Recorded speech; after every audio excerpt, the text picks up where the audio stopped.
reconnais. J'étais présente, oui, j'ai menti. Si j'ai menti, c'est parce que Ghislaine me disait « tu n'as rien fait ». Donc je n'ai pas à te mettre dans une affaire où tu n'as rien à voir là-dedans, quoi.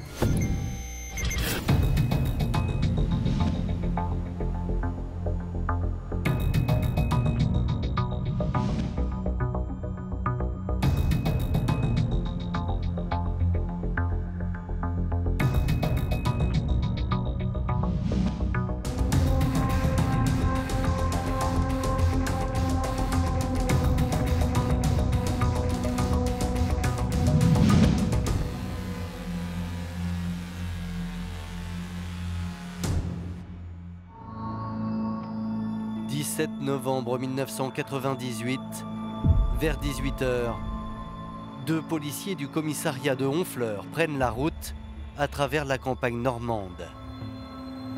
Ils viennent de recevoir un appel. Une femme de 67 ans, Gisèle Loquet, ne donne plus signe de vie depuis la veille au soir.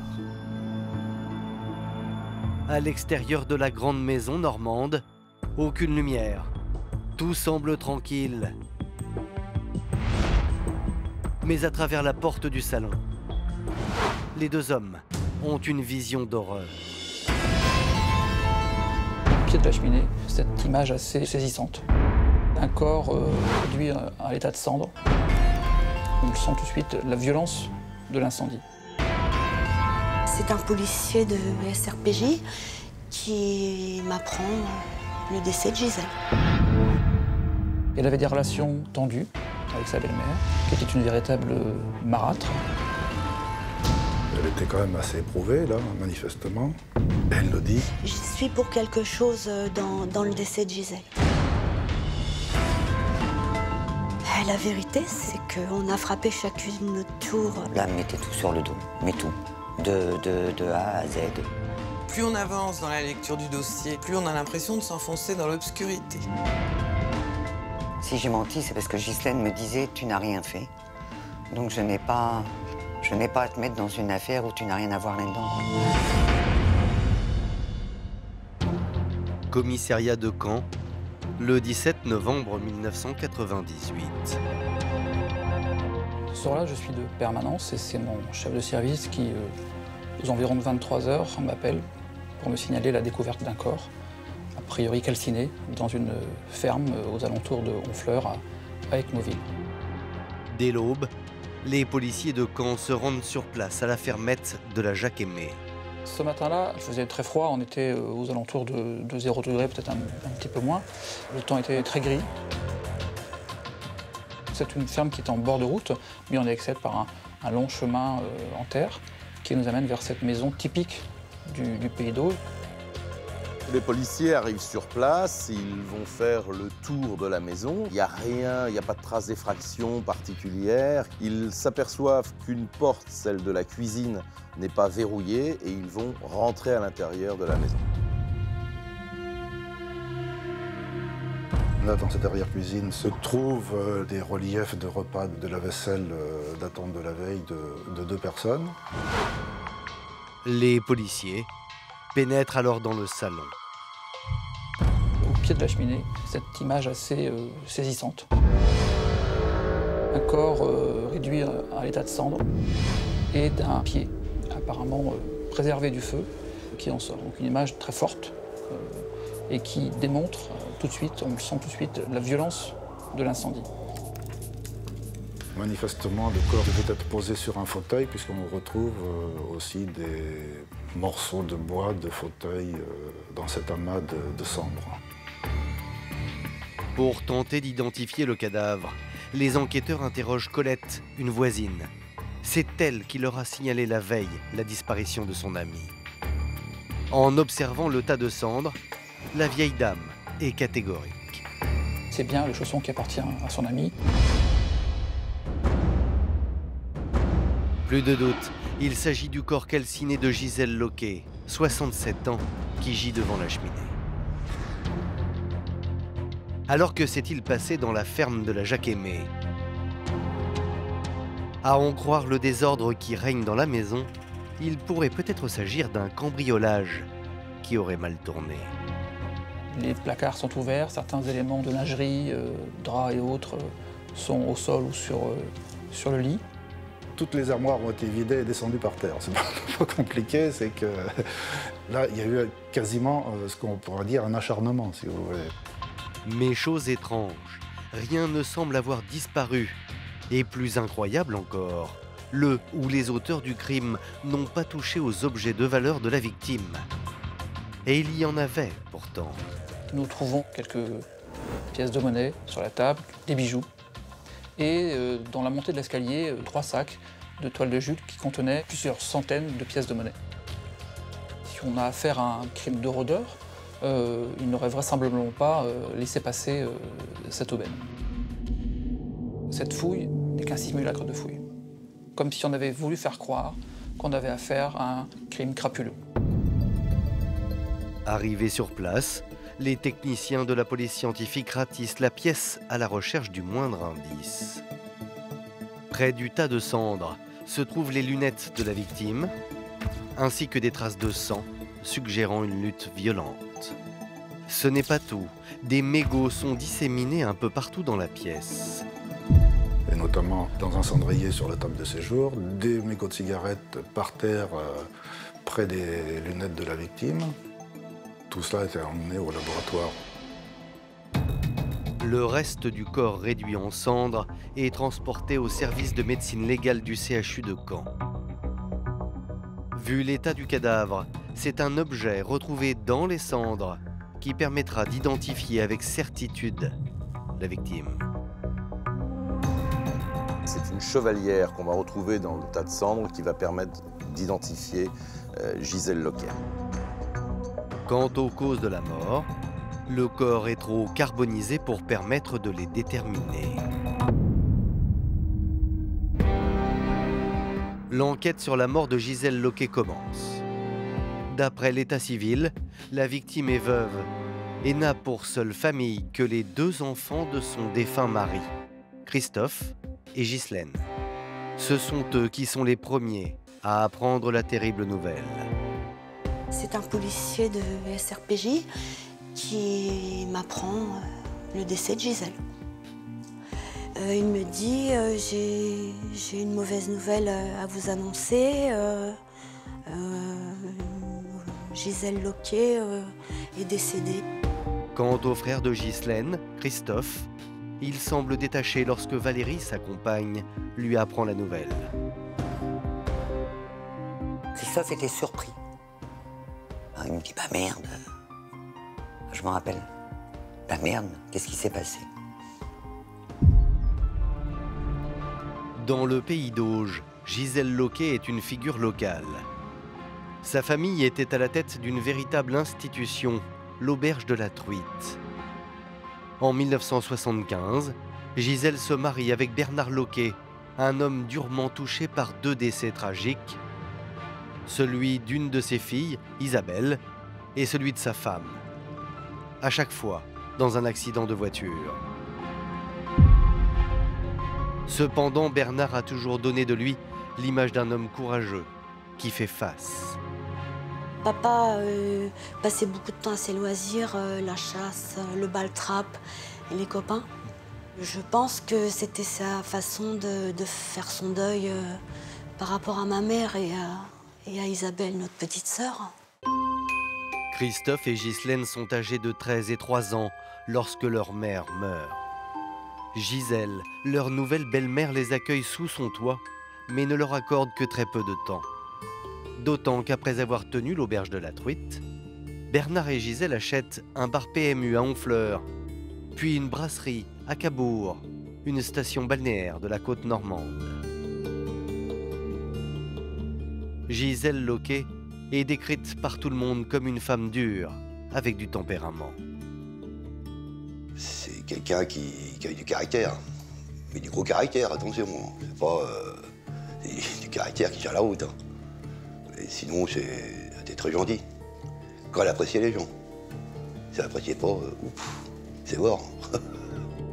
En 1995, Bernard et Gisèle vendent leur dernière affaire et prennent leur retraite dans la fermette de la Jacquemée. 3 ans passent, jusqu'à ce que Bernard tombe malade et décède d'un cancer du poumon. Alors, lorsque le corps de Gisèle est retrouvé calciné quelques semaines seulement après la mort de son mari, les enquêteurs se demandent si elle ne s'est pas suicidée. Mais visiblement, pour les proches de la victime, la réponse est sans appel. Non. Non, t'es pas du genre suicidaire ni dépressif. Ça, c'est certain. Comment la veuve de 67 ans a-t-elle pu finir carbonisée au milieu de son salon?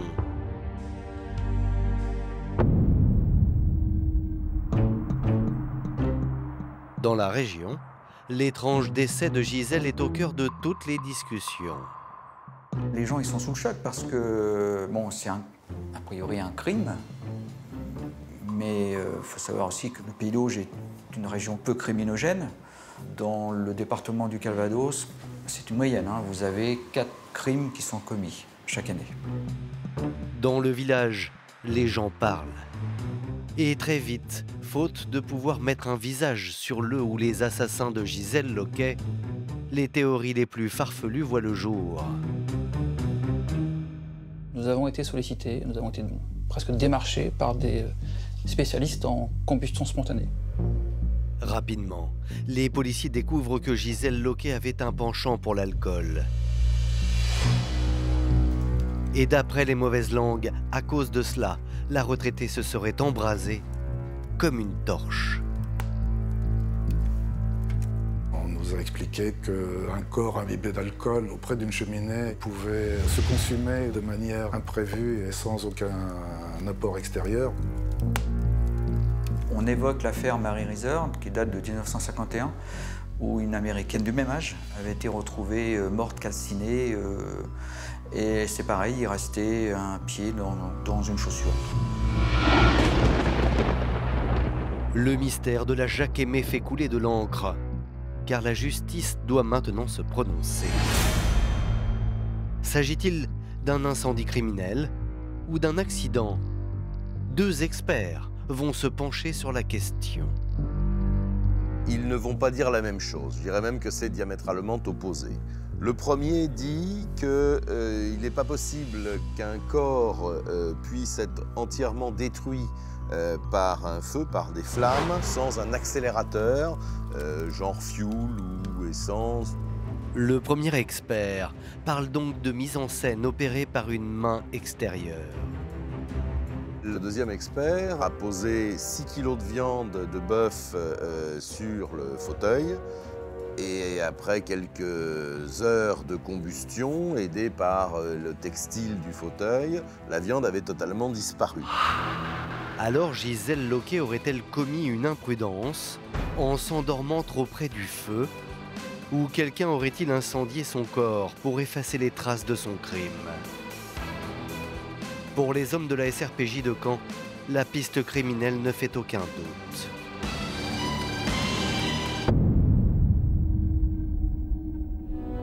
L'enquête va se concentrer sur les dernières heures de Gisèle Loquet, c'est-à-dire la soirée du 16 novembre 1998. Ce soir-là, la restauratrice a invité, souvenez-vous, son amie Colette pour le dîner. C'est son amie Colette qui nous explique qu'elle est en fait la dernière personne, vraisemblablement, à avoir vu son amie vivante.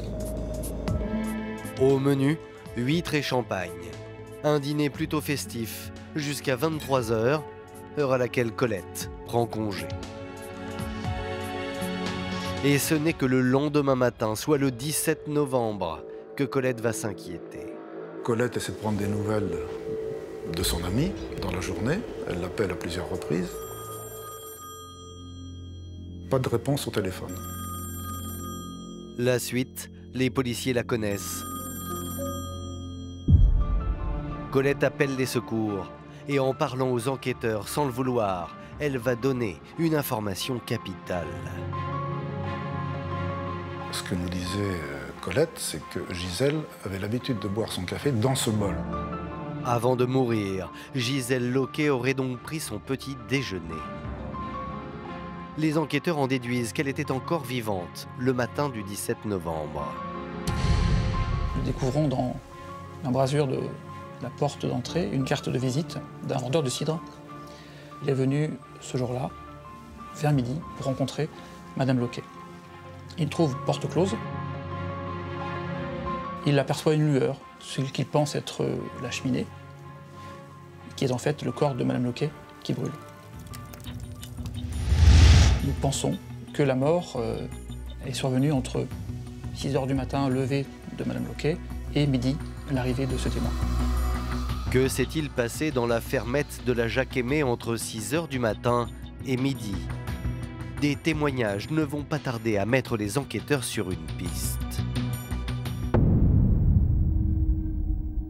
En effet, les proches de la victime racontent aux policiers que les relations entre Gisèle Loquet et les enfants de son mari, Christophe et Ghislaine, étaient exécrables.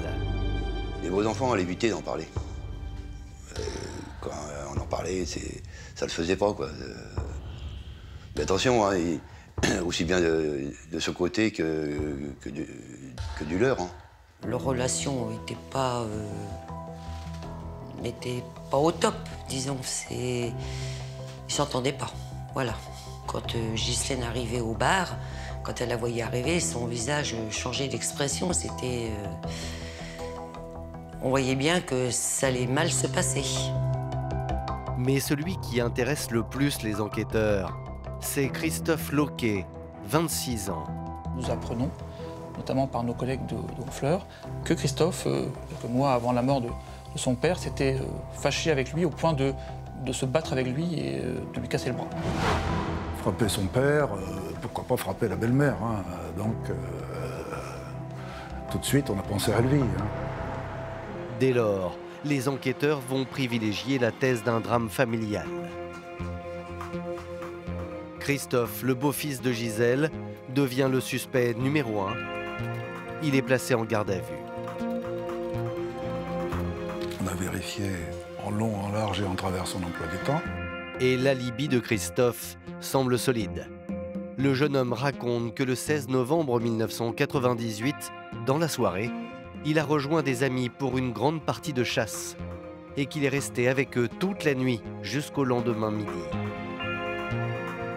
Un emploi du temps que ses copains chasseurs vont confirmer.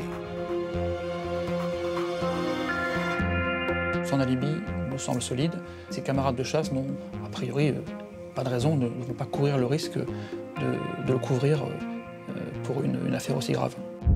Christophe est donc mis hors de cause. Pour autant, les policiers n'abandonnent pas la piste familiale. Ils vont maintenant s'intéresser à Ghislaine. Cette dernière, à 33 ans, elle est concierge à Deauville. Et elle ne mâche pas ses mots quand elle évoque sa relation avec sa belle-mère. Je ne m'entendais pas du tout avec Gisèle, qui, dès qu'elle a été mariée avec papa, est devenue très méchante. Elle était souvent saoule. Et j'étais son souffre-douleur. Elle avait des relations tendues avec sa belle-mère, qui était une véritable marâtre, et qui lui avait fait vivre l'enfer pendant toute sa jeunesse. Et elle nous explique qu'effectivement, elle est attristée par la mort de cette femme, mais pour elle, c'est pas un bouleversement. Et donc cette sincérité nous étonne. Mais Ghislaine, elle aussi, a un alibi. Le 16 novembre, elle a passé la soirée avec Valérie, la compagne de son frère, Christophe. Les deux femmes sont en effet très proches. Je dis aux enquêteurs que je suis allée au restaurant à Honfleur avec Valérie et que nous sommes allés aussi boire un verre dans un bar de nuit.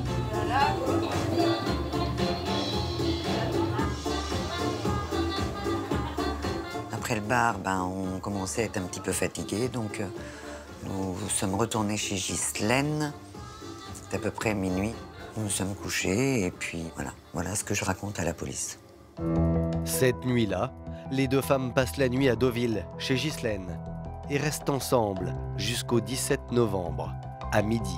Ghislaine et Valérie vont confirmer leur emploi du temps de cette matinée en disant qu'elles ne se sont finalement pas quittées, qu'elles se sont occupées des enfants, qu'elles ont fait un certain nombre de choses, elles sont entendues séparément et elles disent la même chose. En conclusion, elles ont un emploi du temps, un alibi finalement qui semble parfaitement tenir la route.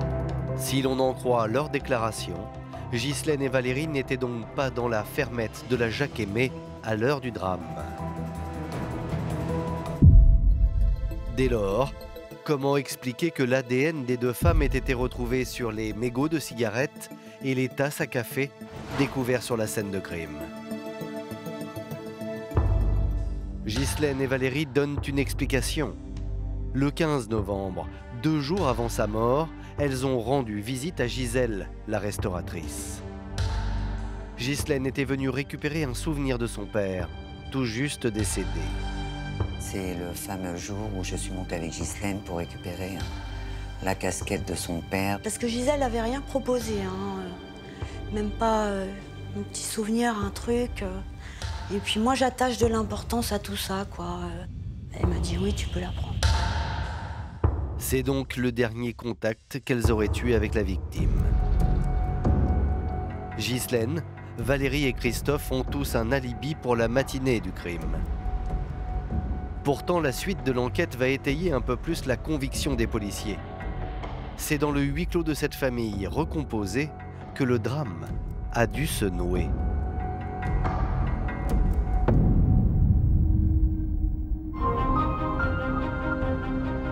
Car d'après tous les témoignages, depuis le décès de Bernard Loquet, une véritable guerre s'était engagée entre Gisèle et ses beaux-enfants. Au cœur de la bataille, les affaires personnelles de leur père. La tension avait d'ailleurs atteint son paroxysme 2 semaines avant la mort de Gisèle. Ce jour-là, Christophe et Ghislaine débarquent à l'improviste à la Jacques-Aimé. Christophe lui dit bon bah écoute Gisèle, je viens de voir parce que je voudrais récupérer les fusils de papa. Et elle lui dit comment ça, tout est à moi. Enfin bon, elle a commencé à s'enflammer. Christophe, il se laissait pas faire. Du coup, elle a dit bah j'appelle les flics. Bah Christophe a dit vas-y, appelle-les si tu veux. Face à la détermination de Christophe, la restauratrice va céder. Mais cet incident va sceller définitivement la mésentente entre Gisèle Loquet et ses beaux-enfants. Depuis ça, justement, je pense qu'elle avait peur qu'il se passe autre chose, qu'ils viennent récupérer d'autres choses. Elle nous avait bien dit que depuis que Bernard était mort, tous les Loquet étaient morts. Au centre des tensions, l'héritage que Bernard Loquet aurait laissé derrière lui. Christophe et Ghislaine craignent-ils que Gisèle ne les prive de leur part d'héritage? Christophe était allé voir le notaire, lequel avait bloqué à leur demande le compte bancaire de Monsieur Loquet au moment de son décès. Ce qui n'avait pas plu à Gisèle. L'argent serait-il le mobile du crime? D'autant que Gisèle aussi est une femme riche. Elle possède la ferme, la Jacques-Aimé, elle a de l'argent sur ses comptes bancaires et des assurances vie dont les bénéficiaires sont Christophe et Ghislaine. Une nouvelle fois, Ghislaine se retrouve sous les projecteurs. Et ce sont ses comptes bancaires qui vont intriguer les policiers. La jeune femme qui est concierge dépense beaucoup plus d'argent que son salaire ne peut lui permettre. Et pour cause, car Ghislaine se livre la nuit à une passion dévorante. J'interviewe mon collègue des renseignements généraux de l'époque qui s'occupait des courses et jeux. Il me dit mais je la connais moi, je la connais. Elle s'est fait interdire de jeu il y a quelques années. Elle jouait énormément au casino. On se rend compte que Ghislaine nous ment. Le jeu m'a beaucoup nuit dans cette affaire. Beaucoup nuit.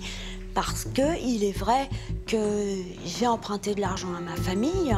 Je ne disais pas que c'était pour jouer, bien entendu, sinon il ne m'aurait pas prêté. C'était son salaire, tout y passait. Ou quand elle avait bouffé toute sa paye en une journée dans le casino en 1 heure. Donc elle en empruntait à sa grand-mère en lui mentant, en lui disant un jour c'était la machine à laver qui était morte. Ou sa voiture qui avait un accident, des réparations. Dans certains casinos où elle était connue, elle évitait d'y aller, ou alors elle se grimait. J'étais déguisée avec des vêtements de Philippe, mon compagnon, un jean à lui, trop grand, un petit peu quand même, mais bon, c'était très bien. Et un manteau de Philippe, un manteau vert, je me rappelle. C'était drôle parce que je suis passée partout, quoi. Et les policiers découvrent que Ghislaine Loquet, au moment du décès de sa belle-mère, était prise à la gorge financièrement. On s'est rendu compte finalement qu'elle était en déficit d'autour de 400 000 francs à peu près sur ces années-là. Et comme par hasard, la banque lui avait retiré sa carte bancaire et son carnet de chèques 3 jours avant le décès de Gisèle. Elle nous avait caché tout ça. Donc Ghislaine avait une double face. À ce moment-là, les enquêteurs m'ont soupçonné d'avoir fait du mal à Gisèle, de l'avoir tuée, oui, pour les comptes, pour l'héritage, etc. Alors que c'était pas du tout le cas parce que on savait que ce qui était à Gisèle et ce qui était à papa était à papa. C'est tout.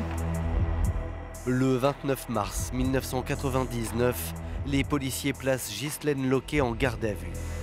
Mais aussi Valérie Levillain, la compagne de son frère, celle qui lui a fourni un alibi. Ça fait peur parce que je m'étais dit, mais qu'est-ce qu'elle a pu dire ou qu'est-ce qu'elle a pu cacher à la police pour que moi j'en arrive là? Mais encore une fois, les policiers n'obtiendront rien. Les deux femmes n'en démordent pas. Au moment des faits, elles ont passé la soirée et la matinée du 17 ensemble. Elles vont ressortir libres du commissariat.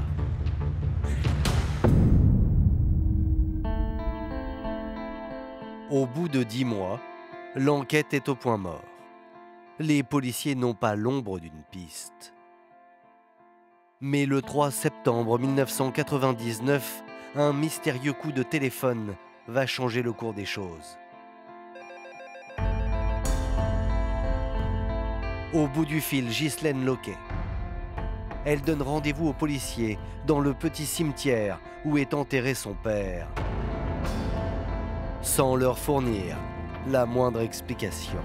Nous arrivons en début d'après-midi au cimetière de Saint-Martin en Chartrain, un joli petit cimetière normand dans la campagne. Et je me souviendrai toujours de cette image de Ghislaine. Près de la tombe de son père, elle est habillée d'un sous-vêtement blanc. Elle était quand même assez éprouvée, là, manifestement. Elle le dit. J'y suis pour quelque chose dans le décès de Gisèle. Sur la tombe de son père et à 2 pas de la sépulture de Gisèle Loquet, Ghislaine va d'un coup libérer sa conscience. Pour moi, c'était important que ça se passe là-bas. Parce qu'avant que je parle, je faisais beaucoup de cauchemars et je rêvais de papa qui me disait va voir les enquêteurs et dis-leur ce qui s'est passé. Ils m'ont dit à partir de maintenant, vous êtes en garde à vue. C'est donc au commissariat que Ghislaine Loquet va poursuivre son récit. Près d'1 an après la mort de Gisèle, voici ce qu'elle raconte aux policiers. Le soir du 16 novembre 1998, elle a bien passé la soirée en compagnie de Valérie, la compagne de son frère. À un détail près. Avant d'arriver à Honfleur, elles sont passées devant la Jacques-Aimé. Et là, Ghislaine a aperçu une voiture qu'elle ne connaissait pas. Elle s'est dit rapidement que peut-être Gisèle avait déjà oublié son père et que c'était peut-être un homme qui venait la visiter. Et cette idée, me dit-elle, trotte dans son esprit pendant toute la soirée. Je me suis couchée, je ne trouvais pas le sommeil et j'ai décidé de me relever et de retourner à la fermette, la Jacques-Aimé. Vers minuit, Ghislaine quitte donc la maison sans réveiller Valérie. Lorsqu'elle arrive à la Jacques-Aimé, Gisèle est seule et pourtant le ton va monter très vite entre les deux femmes. Elle me suit, elle crie, elle m'insulte. La goutte qui a fait déborder le vase, oui, c'est l'insulte à ma grand-mère, qui c'était qu'une pute à boche. Et ça, je suis entrée dans une colère noire. Je lui ai mis une première claque, plusieurs peut-être, je sais plus. Et je suis passée près de la cheminée et il y avait le bois dessous. J'ai pris une bûchette et je l'ai tapé plusieurs fois avec cette bûchette. Ghislaine est formelle. Elle a asséné 7 coups de bûche à sa belle-mère, mais lorsqu'elle l'a quittée, cette dernière était encore en vie, assise dans son fauteuil, un peu groggy. Seulement, les policiers n'y croient pas une seule seconde. Les déclarations de Ghislaine nous font réaliser que nous avons commis une erreur dans la datation de la mort et qu'elle est survenue beaucoup plus tôt dans la nuit et non pas le matin, comme le suggérait Colette, l'amie de Madame Loquet. Les enquêteurs ont désormais des aveux, mais un mystère demeure. Comment Gisèle Loquet est-elle morte carbonisée? Je vous affirme que je n'ai pas mis le feu à mon départ. J'ai mis une raclée à Gisèle et je suis partie. Nous savons que ces aveux ne sont que partiels, qu'elle nous cache une partie de la vérité. À l'issue de sa garde à vue, Ghislaine Loquet est mise en examen pour homicide volontaire. Elle est incarcérée à la maison d'arrêt de Caen. Ouverture aujourd'hui aux assises du Calvados de l'audience sur le meurtre de Gisèle Loquet. Ce matin du 28 novembre 2000, le procès de Ghislaine Loquet fait salle comble. Ce que tout le monde veut savoir, c'est comment Madame Loquet est morte. Et surtout qu'il l'a tuée. Ghislaine prend place dans le box des accusés. Tous les regards se tournent vers elle. J'ai été très intimidée. C'est quelque chose. Hein. Vous sentez que vous avez je ne sais combien de perdus qui vous scrutent. Elle restait confiante. On se faisait des petits clins d'œil, l'air de dire t'inquiète pas, ça va aller. Alors que moi j'étais effondrée. De toute façon, j'arrêtais pas de chialer parce que ça me faisait mal de la voir là. Et c'est la relation entre Gisèle et sa belle-fille qui va être au cœur des débats. On me pose des questions sur mon enfance, sur le déroulement de ma jeunesse après la mort de maman, de ma sœur. On me demande beaucoup de détails qui sont douloureux à raconter. Tout ce qu'elle m'a fait subir physiquement et psychologiquement. Les coups qu'elle m'a donnés, les vilaines choses qu'elle m'a dites. Battue ou enfermée dans un placard, Ghislaine relate une jeunesse brimée auprès de Gisèle Loquet qu'elle dépeint comme une véritable marâtre. Je réclamais beaucoup ma maman, toute petite, et elle me disait de toute façon, ta mère, elle voulait divorcer. Elle me disait ça. Au-delà de la maltraitance infligée par sa belle-mère, les jurés découvrent les tourments de cette femme hantée par une question obsédante. Depuis quand elle fréquentait mon père? Depuis quand? Est-ce que c'était déjà du vivant de ma mère? Et ça, je le saurai jamais. Et ça m'empêchera toujours d'être bien. Parce qu'il y a trop de mystères dans cette famille. Trop de mystères. Ghislaine soupçonne même sa belle-mère d'avoir provoqué le décès de sa mère et de sa sœur en usant de magie noire pour qu'elles aient un accident de voiture. C'est vrai que chez nous, quand même, c'est quelque chose, toutes ces morts tragiques. À la barre, le psychiatre parle de carence affective et d'un passage à l'acte quasiment passionnel. Les ressentiments de l'enfance, tout est ressorti en quelques heures et surtout en quelques minutes lorsqu'il y a eu cette confrontation entre Ghislaine et sa belle-mère.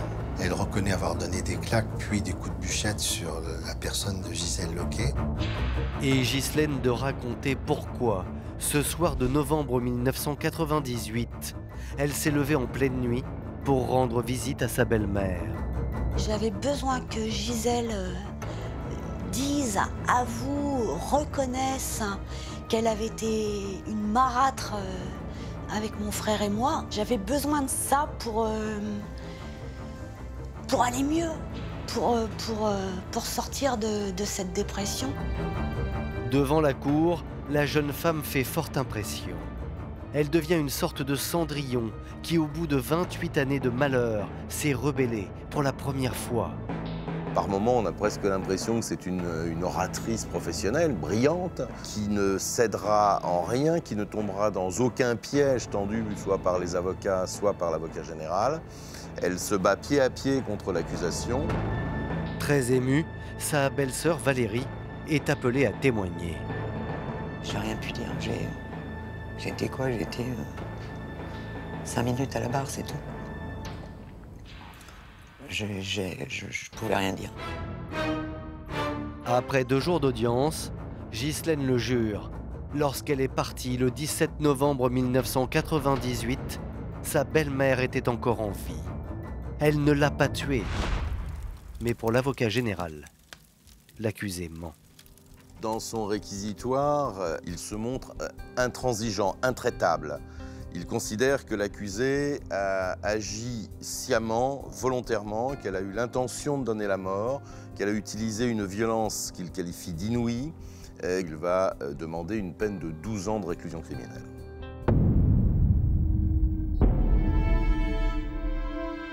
Quand les jurés reviennent pour annoncer le verdict qu'ils ont donné à Ghislaine, il n'y a pas un bruit dans la salle.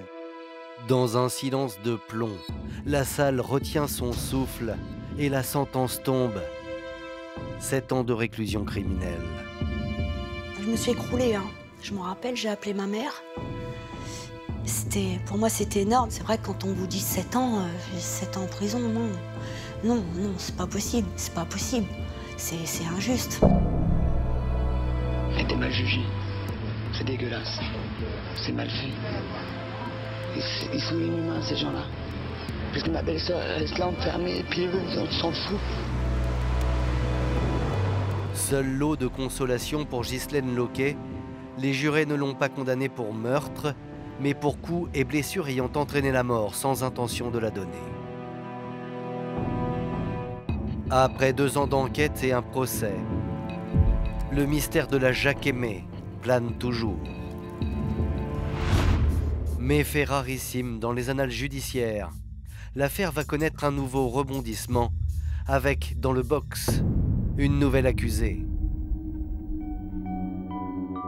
5 ans plus tard, alors que Ghislaine Loquet a purgé sa peine, un témoignage va relancer l'affaire.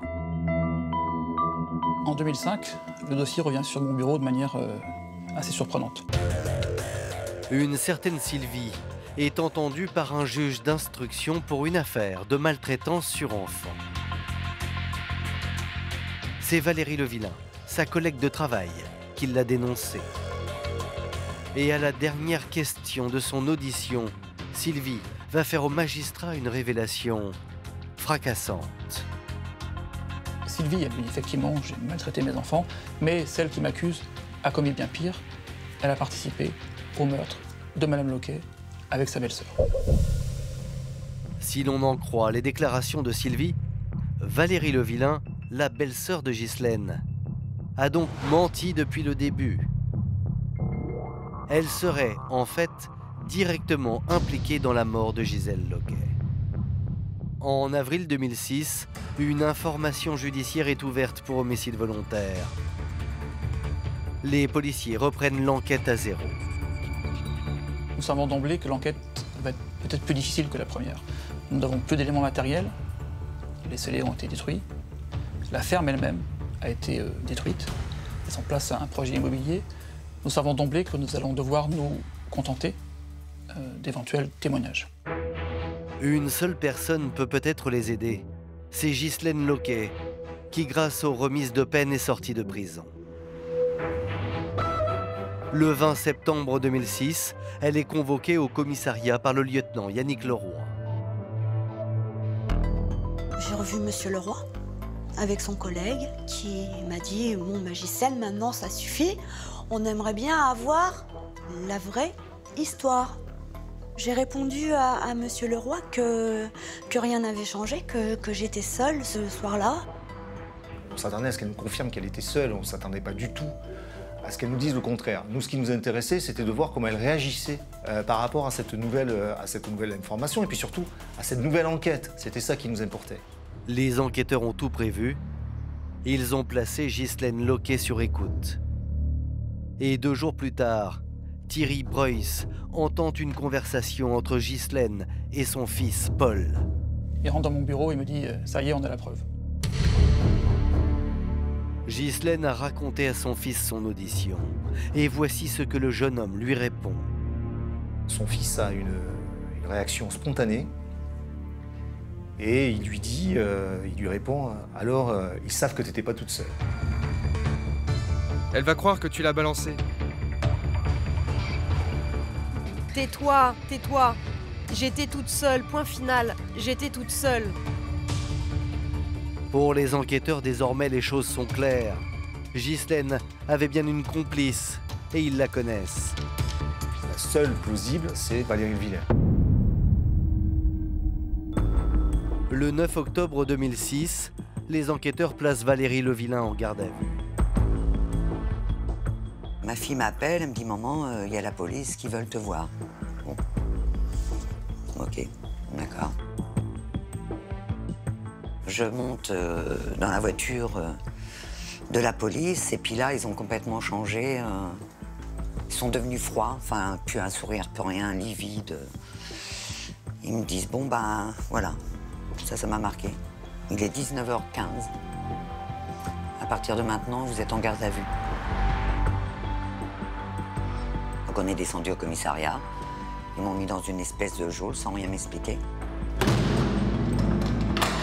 Malgré que je leur posais des questions, ils disent vous aurez bien assez le temps pour le savoir. Dans le bureau des auditions, l'ambiance est très tendue. Elle est assez virulente et fermée. Elle refuse de répondre aux questions, elle refuse de signer les procès-verbaux d'audition, elle est en conflit. Valérie Levillain est formelle. Le soir du 16 novembre 1998, elle n'était pas présente dans la fermette de la Jacques-Aimé.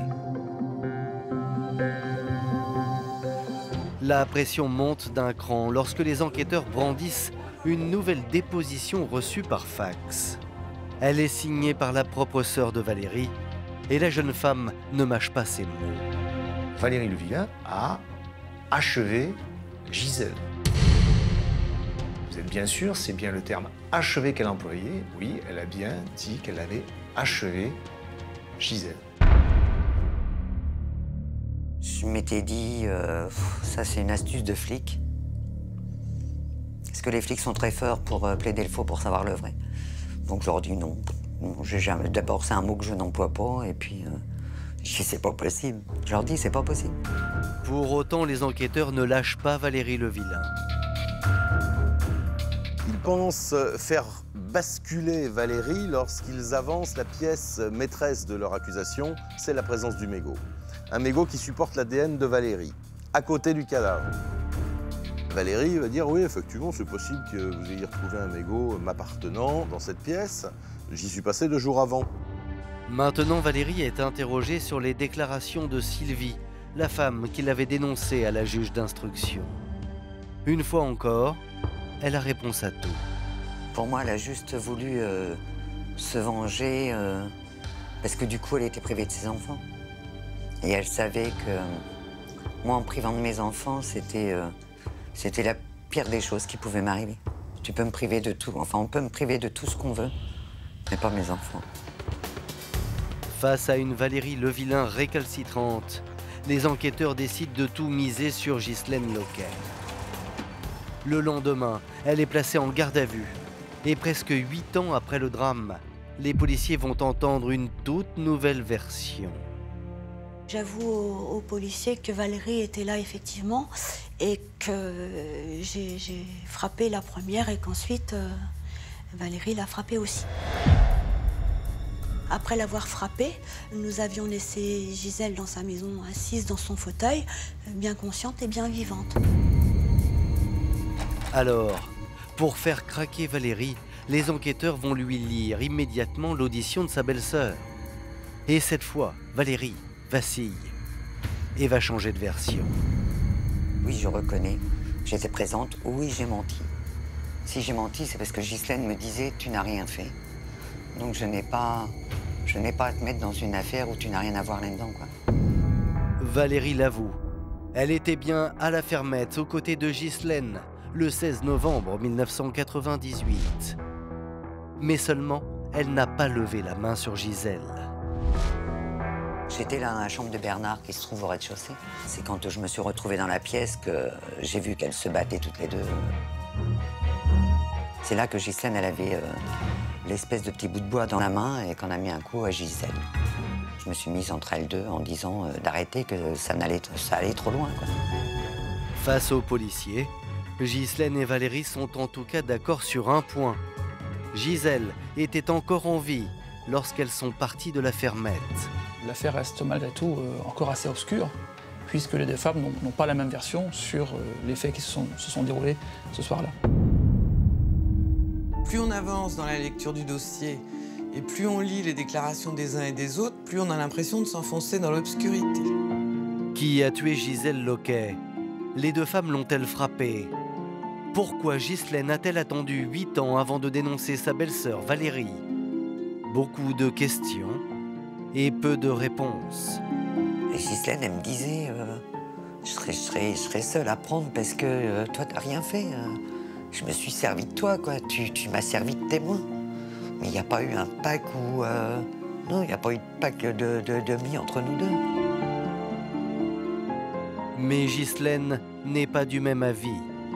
Lorsque nous sommes partis du domicile de Gisèle, nous avons bien dit que la première qui craquait ne balancerait pas l'autre. C'était un pacte. Je l'ai toujours respecté. Je l'ai toujours protégée, ma belle-sœur. Toujours. En effet, depuis qu'elles se connaissent, les deux femmes se sont toujours épaulées pour surmonter leurs difficultés. Valérie, j'étais très proche d'elle. Et elle comprenait bien. Et on se soutenait parce qu'elle n'a pas toujours eu la vie facile avec Christophe. Hein. Christophe, il avait un sacré caractère. Il n'était pas évident à vivre. Et je la comprenais bien. Quand elle me racontait ses misères, oui, je la soutenais. Valérie, c'est une femme, pour employer une expression commune, un petit peu grande gueule. C'est-à-dire qu'elle donne l'impression de ne pas avoir froid aux yeux, de dire les choses de manière un peu brutale. En réalité, c'est quelqu'un de fragile qui a mis 30 ans à faire le deuil de son père, qui a eu dans sa vie une succession d'hommes violents.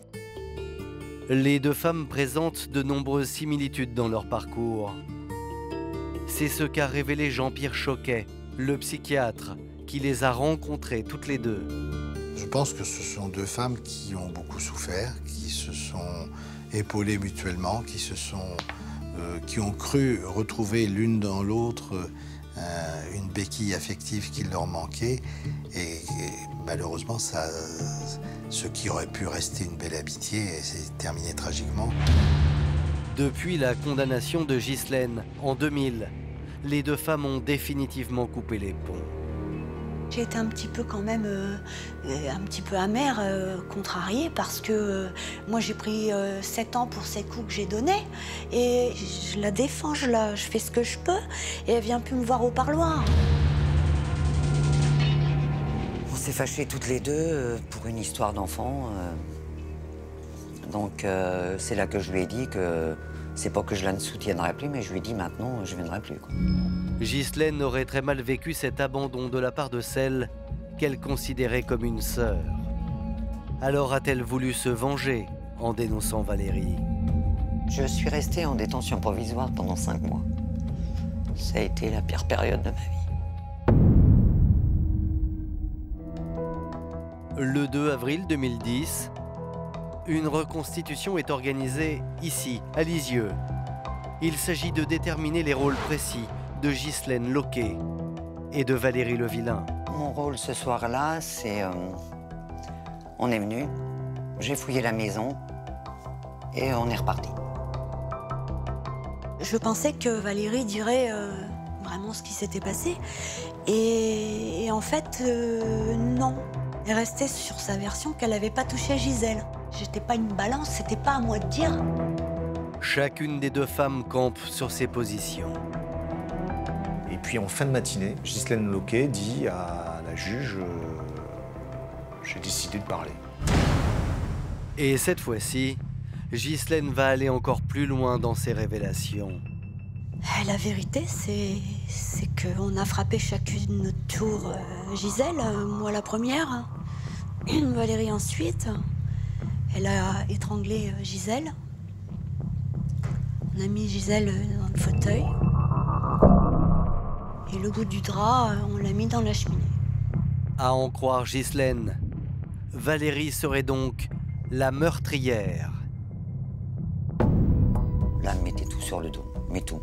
De A à Z, c'était moi qui avais tout fait. Elle n'avait plus rien fait. Quand j'ai entendu ça, j'ai pris 2 fois plus peur.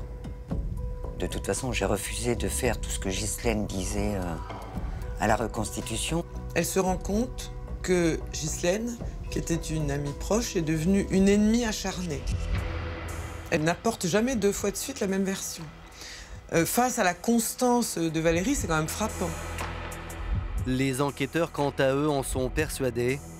Après plus de 10 ans de mystère, Ghislaine vient enfin de révéler la vérité. Les déclarations de Ghislaine sont en tout cas crédibles puisqu'elles elles coïncident parfaitement avec les constatations. Moi, je me souviens que dans les scellés que nous avons constitués en 1998, nous avons découvert dans la cendre de la cheminée une trame de tissu. Nous avons trouvé les lunettes de Madame Loquet à l'endroit précis où Ghislaine nous dit qu'elle est tombée d'abord. Je me souviens aussi qu'un mégot de cigarette se trouve à cet endroit, mégot qui supporte l'ADN de Valérie Levillain. Chaque objet prend sa place et tout s'éclaire à ce moment-là pour nous. Après 8 ans d'instruction, Valérie Levillain est finalement renvoyée devant la cour d'assises pour homicide volontaire.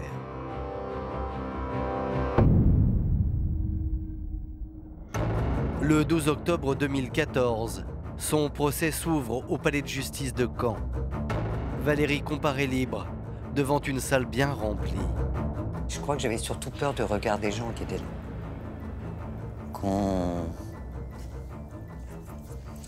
Qu'on me juge déjà sans savoir, sans me connaître. Dans la salle, les mêmes témoins qu'en 2000 se retrouvent. Seul Christophe Loquet manque à l'appel. Il est décédé en 2013. Lui aussi, chose incroyable, dans un accident de voiture, comme sa mère et sa sœur. Puis vient le tour des principaux témoins à charge. Sylvie, l'ancienne collègue de travail, par qui l'affaire avait redémarré. Puis, la propre sœur de Valérie Levillain, qui l'accusait aussi du meurtre. Et là commence ce qui aura été la phrase de l'ensemble des 2 jours d'audience. Je ne me souviens plus, je ne me rappelle plus, je ne sais plus très bien. Mais la déposition la plus attendue reste celle de la première accusée devenue témoin. 14 ans plus tard, Ghislaine Loquet fait son entrée dans la même cour d'assises. J'appréhende comment ça va se dérouler. En fait, c'est un deuxième jugement pour la même affaire, mais qui me concerne autant. Elle caresse tout le temps la barre, on a l'impression qu'elle essuie la barre, on la sent pas très à l'aise en fait.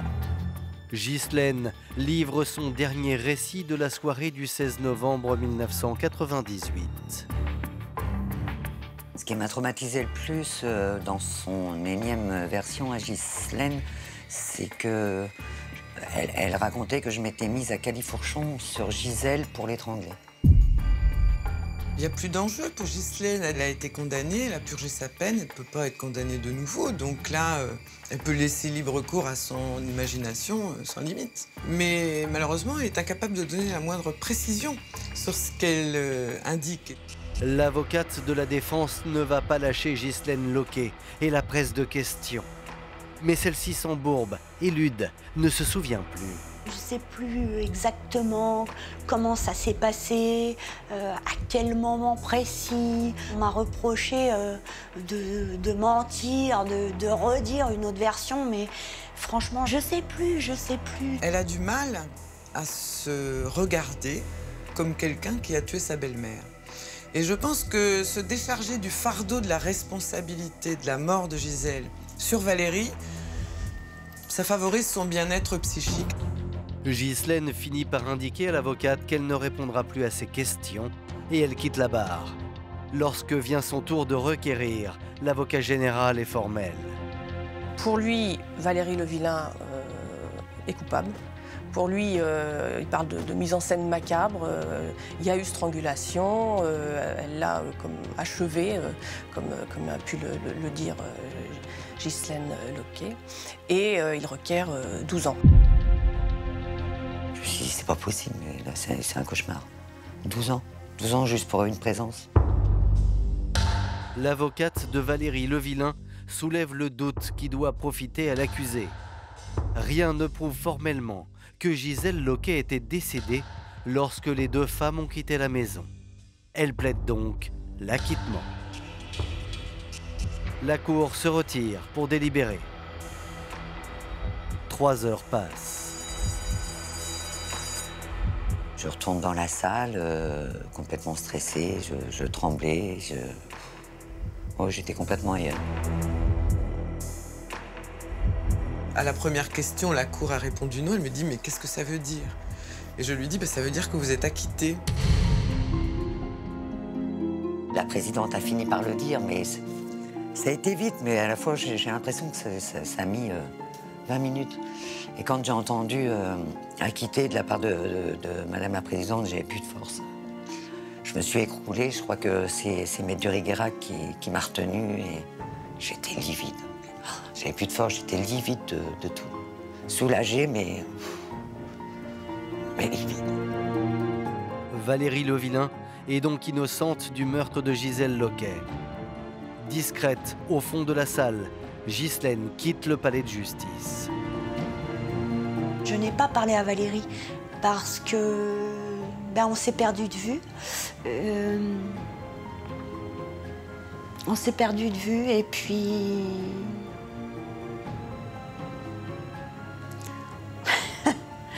on sera jamais d'accord. Aujourd'hui, la même question reste en suspens.